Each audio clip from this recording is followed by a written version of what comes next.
शिव पुराण के द्वितीय अध्याय में देवराज ब्राह्मण की कथा आती है।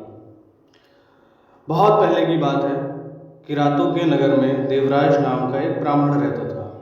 वह ज्ञान में दुर्बल, गरीब, रस बेचने वाला था, वैदिक धर्म से विमुख था।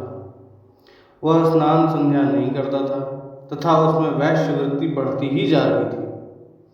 वह भक्तों को ठगता था। उसने अनेक मनुष्यों को मारकर उन सब का धन हड़प लिया था।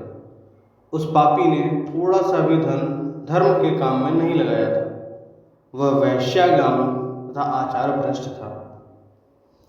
एक दिन वह घूमता हुआ दैव योग से प्रतिष्ठानपुर झूसी प्रयागराज में जा पहुंचा। वहां उसने एक शिवालय देखा जहां बहुत से साधु महात्मा एकत्रित हुए थे। देवराज वहीं जाकर के रुक गया। वहां रात भर उसे ज्वर आ गया और उसे बहुत पीड़ा होने लगी।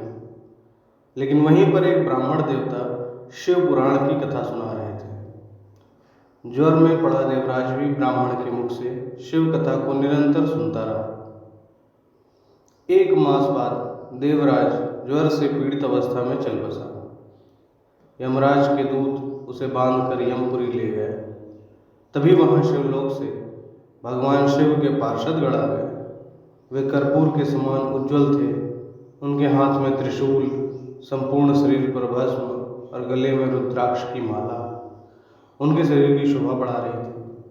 उन्होंने यमराज के दूतों को मार पीट कर देवराज के यमदूतों के चंगुल से छुड़ा लिया था और वे उसे अपने अद्भुत विमान में बिठाकर जब कैलाश पर्वत पर ले जाने लगे तो यमपुरी में कोलाहल मच गया, जिसे सुनकर यमराज अपने भवन से बाहर आए।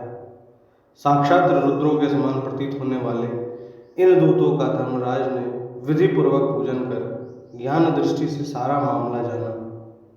उन्होंने भय के कारण भगवान शिव के दूतों से कोई बात नहीं पूछी।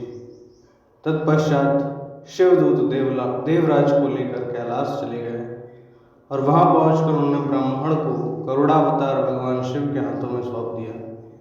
शौनक जी ने कहा, महाभागसूत जी, आप सर्वज्ञ हैं। आपके कृपा प्रसाद से मैं कृतार्थ हुआ। इस इतिहास को सुनकर मेरा मन आनंदित हो गया है। अतः भगवान शिव में प्रेम बढ़ाने वाली दूसरी कथा भी कहिए। इस तरह से द्वितीय अध्याय समाप्त हो।